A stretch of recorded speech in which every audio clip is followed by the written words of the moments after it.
How's it going, you guys, and welcome to your morning cup.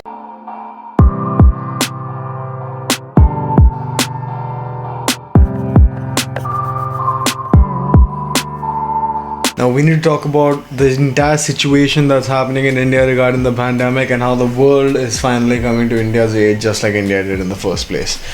You see, the nation was once the epicenter of vaccine development, and these vaccines were rolled out across the spectrum to numerous nations that were struggling with the pandemic to begin with.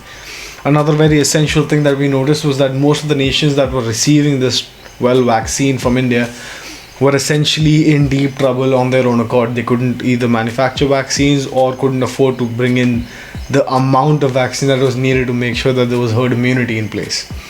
You see, India donated millions of doses across the world in a dire fight in the pandemic, and the current situation in India is getting dire as we speak. And the official tally of fatalities in India crossing 200,000 mark.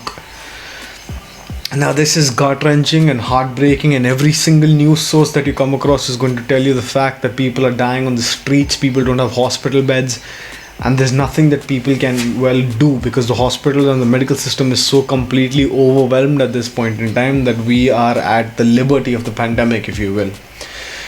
You see, but the positive to this is the fact that there are numerous nations that are going out of their way to show India the gratitude that it deserves, considering the entire array of opportunities that India had to not help anyone and help its own citizens.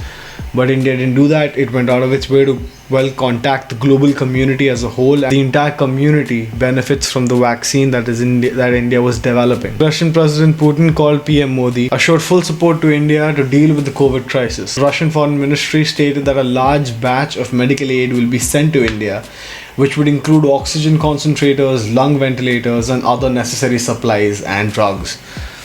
Of course, Russia, being one of the oldest allies to India, has been in good terms with India for a long time, as well as PM Modi and Vladimir Putin both have been in good terms. PM Modi has established a great amount of friendship, if you will, with numerous world leaders, and no matter what you might have to think about the political term of things in India for now, what we understand is that the global community is getting in touch with the powers that be in India for now. PM Modi is in frontline and center when it comes to people reaching out to him in order to help the nation. South Korea and India, they are special strategic partners in the fight against the pandemic, and South Korea has always been there in terms of providing research, providing statistical analysis, providing help any way that they possibly can, but no copious amounts of donations have been made via South Korea.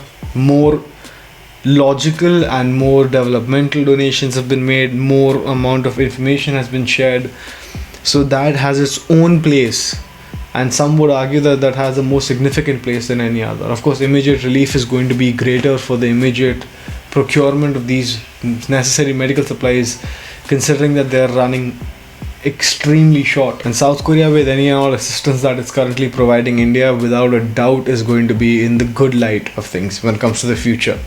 You see, Canada, which harbors so many Indian citizens, has also accounted that it will provide upwards of $10 million as humanitarian assistance, and this money is going to be used to procure medical supplies, PPE, oxygen cylinders, and for ambulances.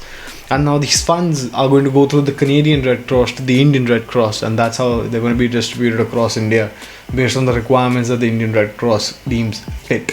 What we also understand is the fact that this is a way to bypass the whole corruption ordeal, to bypass the whole if the money will ever show up ordeal, because $10 million in Indian currency is quite a lot of money. You see, Singapore sent around 256 oxygen cylinders as well, and these were brought into the nation via 2 Air Force planes of Singapore. Supplies were also brought in from Hong Kong with a private airline called SpiceJet, airlifting 1,000 oxygen concentrators and bringing them back to Delhi. What we also saw is the fact that the UK announced that it would send upwards of 600 pieces of ventilators and oxygen concentrator devices to India. All in all, upwards of 9 airline containers with loads of supplies will be reaching the nation, which is inclusive of 495 oxygen concentrators, 120 non-invasive ventilators, and 20 manual ventilators.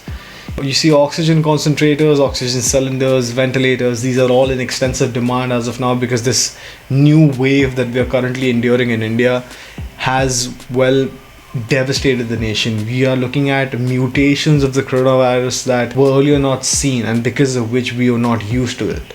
And as we spoke about in our earlier episodes, we understand that complacency is what actually drives people to not understand the guidelines that are in place, because of which we see more and more cases as we speak.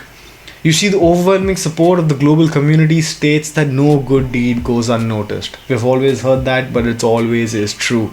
India went out of its way to do whatever it could to help the worst affected nations in their fight against the pandemic in the initial onset of things. And due to the unfortunate circumstances in India today, we see that the world is repaying the favor, which further brings together the concept of a united human front against any and all adversity that comes to us as a whole. A pandemic is not something that happens every year. A pandemic is once in people's lifetimes. This is the worst pandemic in the last 100 years. What we understand is that this is either an opportunity to split the world further apart or bring the world closer together. I hope that every single one of you is safe, every single one of you is taking all the precautions that you need to be taking. The vaccine drives are out. Make sure that you go and get vaccinated when you can, but even after you get vaccinated, make sure you take the right precautions, because a vaccine is supposed to help you. It's not supposed to magically put a shield around you. Remember that fact. Spread the word, spread the right information. Do not spread misinformation. Double check, triple check your facts. If you're posting anything about the pandemic, if you're posting anything at all about any information that could influence an individual of any sort, then make sure that you're double, triple checking your facts and figures. But until then, this has been your morning cup. See you soon.